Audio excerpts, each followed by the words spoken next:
Halo semuanya, selamat datang kembali di vlog Fitrian. Di dunia perhotelan itu kita ada banyak macam jenis report ya, terutama laporan keuangan. Kita ada namanya daily revenue report yang dikirimkan biasanya harian, ada namanya profit and loss statement yang biasanya dikirim bulanan, ada juga namanya balance sheet statement yang juga dikirimkan setiap bulan. Nah, di video kali ini saya akan bahas spesifik tentang profit and loss statement. Apa itu profit and loss statement? Profit and loss statement adalah sebuah laporan keuangan yang dilaporkan biasanya dalam satu periode tertentu yang menampilkan laba dan rugi dari sebuah perusahaan. Jadi, profit and loss statement memberikan gambaran tentang kinerja keuangan bisnis Anda dan menunjukkan apakah bisnis Anda itu profitable atau menghasilkan keuntungan atau justru rugi. Kenapa profit and loss statement itu sangat penting? Profit and loss statement itu sangat penting karena memberikan informasi yang berguna tentang kesehatan keuangan bisnis Anda. Kita bisa memahami tentang jenis-jenis pengeluaran yang ada, apa yang menjadi beban paling tinggi misalnya di perusahaan Anda. Kita juga bisa mempelajari apa ternyata yang paling laku di usaha Anda. Jadi dengan memahami hal tersebut, Anda dapat mengidentifikasi area di mana Anda dapat meningkatkan efisiensi dan mengurangi biaya, sekaligus di mana Anda juga bisa meningkatkan penghasilan atau pendapatan perusahaan Anda.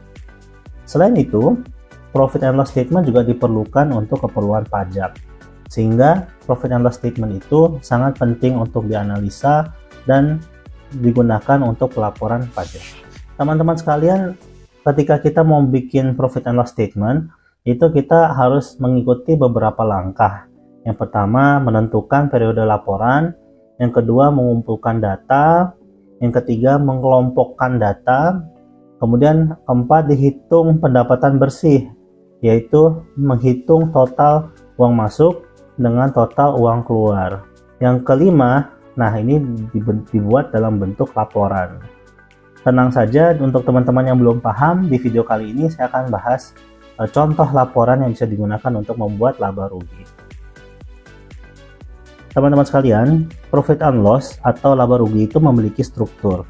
Biasanya strukturnya terdiri dari revenue atau pendapatan, cost of sales atau biaya yang keluar akibat adanya penjualan, kemudian ada expenses, biaya-biaya lainnya, termasuk di dalamnya adalah payroll, kemudian ada GOP, gross operating profit, kemudian ada di bawah GOP ada nilai-nilai seperti amortisasi, pengeluaran pemilik atau owner, depresiasi aset, dan kemudian di paling bawah adalah net operating profit. Lalu, apa itu revenue? Revenue adalah total pendapatan atau penerimaan yang diperoleh oleh suatu perusahaan dari penjualan barang atau jasa selama waktu periode tertentu. Itu disebut sebagai revenue.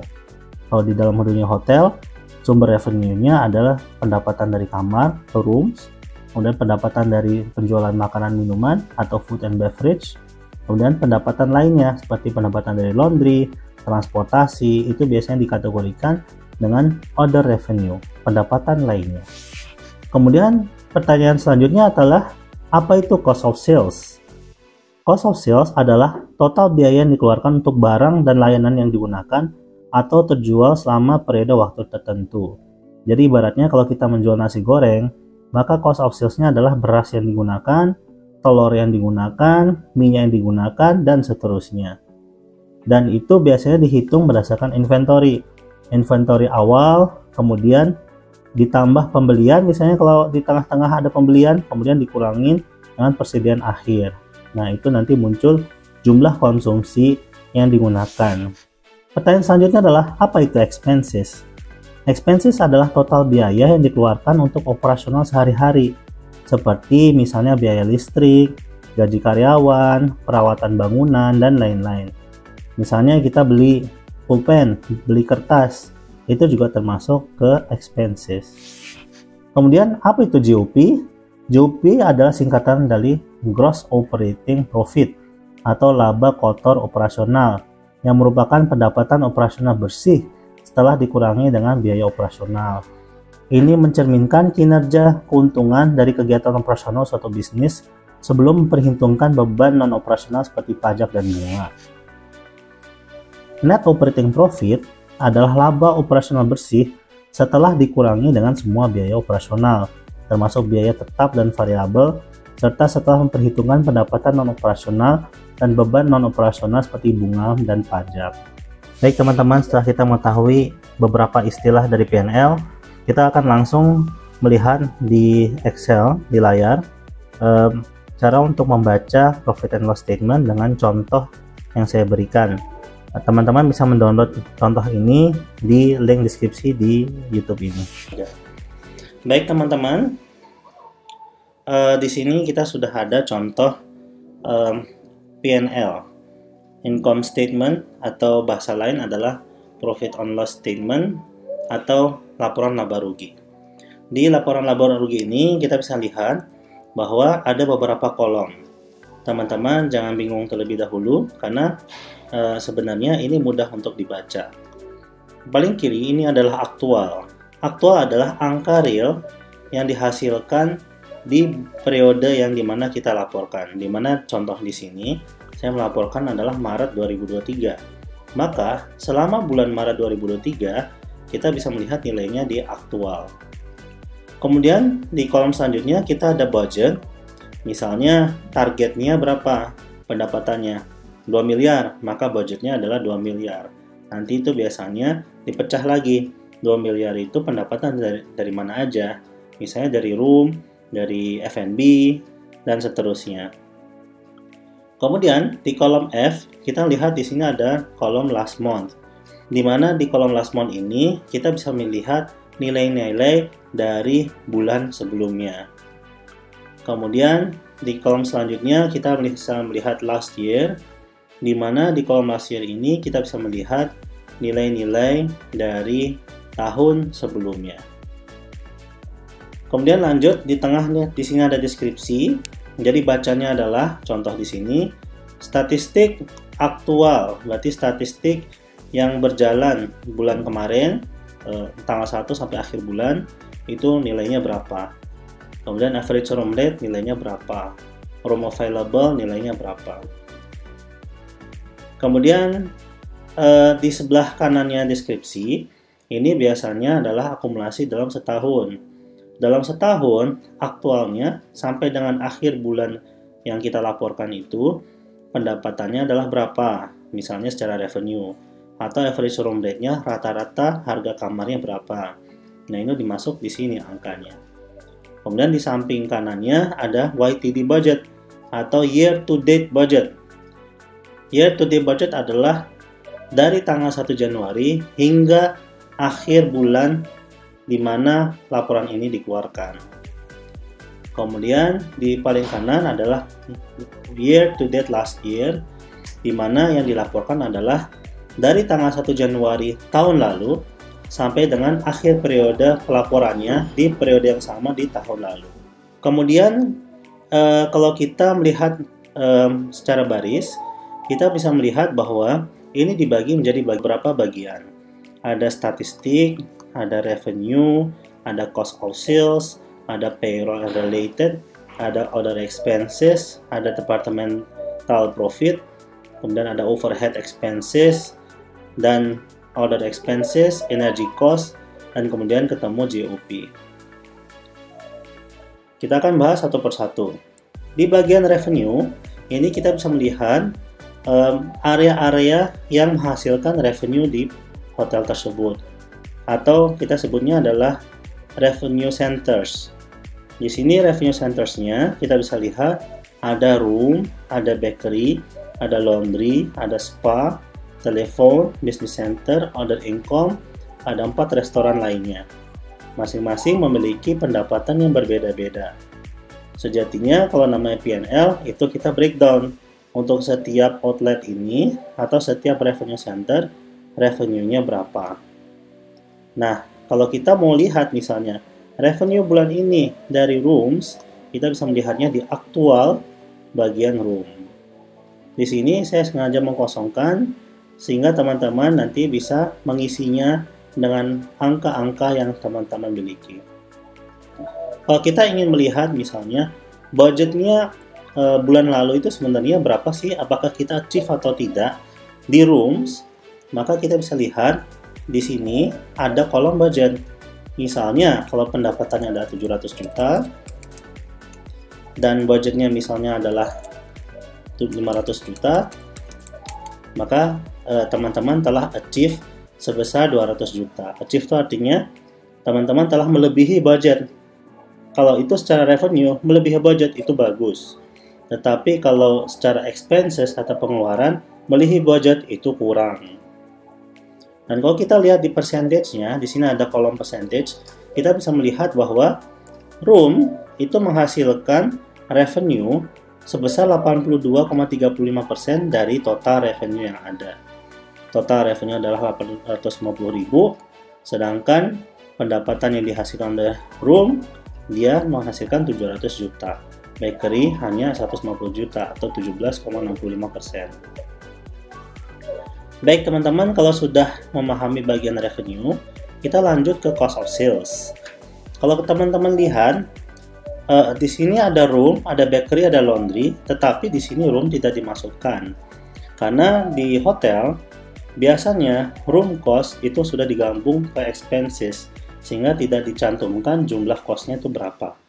Tetapi yang ditulis di cost of sales, itu biasanya biaya-biaya yang langsung terkait dengan F&B atau business center, misalnya kayak jumlah kertas dan sebagainya, itu bisa saja masuk ke cost of sales. Biasanya masuk di sini hanya F&B saja. Jadi misalnya di sini kalau kita ada bakery 150 juta, biasanya cost-nya itu yang ideal adalah sebesar 30% dari total revenue. Idealnya. Tapi realitanya teman-teman harus menghitung sesuai dengan tadi di awal video. Hitung terlebih dahulu inventory-nya. Inventory awal ditambah dengan pembelian jika ada, kemudian dikurangi dengan inventory akhir. Nanti ditemukan namanya konsum. Nah, konsum itu nanti dijadikan rupiah dan kemudian dimasukkan di sini. Jadi setiap akhir bulan, accounting itu memiliki tugas untuk melakukan inventory, melakukan cut off, kemudian melakukan inventory untuk mengetahui jumlah cost-nya itu sebenarnya berapa dalam sebulan. Jadi cost, ibaratnya kalau tadi nasi goreng, cost-nya adalah beras yang digunakan untuk masak nasi goreng tersebut. Jadi kalau ada 200 porsi nasi goreng, berarti untuk 200 porsi nasi goreng ini butuh berapa kilo beras. Nah, itu dihitungnya sebagai cost. Berikut juga telurnya, minyaknya, dan seterusnya. Kemudian di kolom di bawahnya kita ada namanya payroll and related. Payroll and related ini adalah satu section yang diperuntukkan khusus untuk gaji. Jadi di sini kita bisa melihat masing-masing revenue center itu sebenarnya payroll-nya berapa, gajinya berapa. Karena kita ingin payroll-nya itu kalau bisa cost-nya juga ditekan. Kadang-kadang kita ingin ideal, misalnya kita butuh orang itu misalnya ada 20. Tapi karena secara keuangan revenue kita belum bisa menghasilkan untuk menggaji 20 orang, kita harus bisa mengurangi. Nah, untuk bisa menganalisa hal tersebut, makanya kita perlu memisahkan payroll yang terkaitan dengan revenue center dengan yang tidak. Maka di sini, payroll and related itu dimasukkan hanya revenue center saja. Sedangkan di bawah, itu ada namanya overhead department payroll and related. Jadi dua-duanya kaitan sama payroll, tetapi satu payroll-nya itu berkaitan sama revenue center atau departemen-departemen yang menghasilkan uang secara langsung, sama satu lagi adalah cost center yang tidak ada penghasilan sama sekali. Kemudian setelah payroll related, kita masukkan juga other expenses, biaya-biaya lain yang berkaitan dengan penjualan yang ada di revenue center. Misalnya kalau di sini adalah kertas bill, ya, terus misalnya sedotan, plastik dan sebagainya, itu masuk ke other expenses. Termasuk kalau misalnya di situ ada entertain dan seterusnya, itu juga masuk ke other expenses.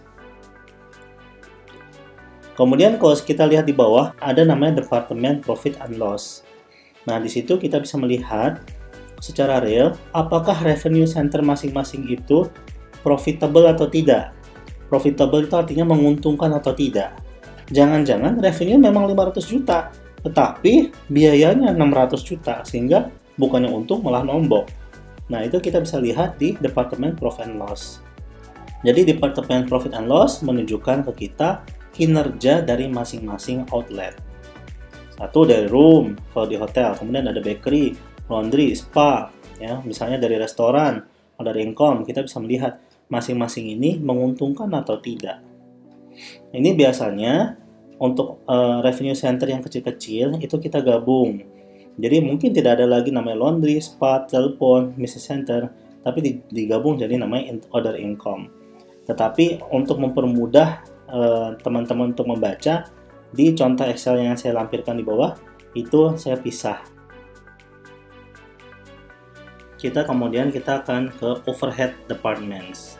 Overhead departments adalah departemen-departemen yang tidak menghasilkan uang, tetapi mereka ini penyokong atau pendukung dari departemen-departemen yang menghasilkan uang. Jadi departemen menghasilkan uang itu ada rooms, kamar ya, kemudian food and beverage, ya, kemudian ada restoran misalnya, ada spa, ada laundry, ada transportasi dan seterusnya. Nah, departemen-departemen non-operations atau yang tidak berkaitan langsung dengan penjualan, itu sebutan lainnya adalah overhead departments. Nah, overhead departments ini terdiri dari misalnya admin and general. Admin and general itu terdiri dari GM biasanya, EAM, HM, OM, sekretari GM, itu masuk ke admin and general. Kemudian ada finance and accounting. Kemudian ada IT, information technology, ada human resources department, HRD. Kemudian ada sales and marketing, ada engineering. Jadi ini adalah departemen-departemen yang penyokong dari departemen-departemen yang menghasilkan uang, gitu ya. Jadi ada admin and general, finance and accounting, IT, HRD, sales and marketing, dan engineering. Maka kalau di laporan keuangan ini, di overhead departments, itu payroll-nya juga dipisah untuk mengetahui sebenarnya overhead departments itu secara payroll itu totalnya berapa. Kemudian kita juga pengen tahu pengeluaran dari departemen overhead ini apa saja. Misalnya di situ ada kertas, ada sewa komputer misalnya, atau sewa printer, itu masuknya ke other expenses. Atau bensin ke bank dan seterusnya, itu masuknya ke other expenses dari overhead departments. Kemudian kalau kita sudah selesai dengan overhead departments, yaitu tadi adalah departemen-departemen penyokong, kemudian kita akan melihat di bawahnya adalah energy cost. Energy cost ini berkaitan sama listrik, air, gas, dan sebagainya. Jadi di situ harus kita masukkan berdasarkan invoice yang kita terima. Misalnya invoice listrik bulan ini misalnya 400 juta misalnya, atau 200 juta misalnya. Atau invoice air misalnya 50 juta, nah itu dimasukkan di energy cost. Sehingga kita bisa lihat juga dari bulan ke bulan itu biayanya semakin naik atau sama aja.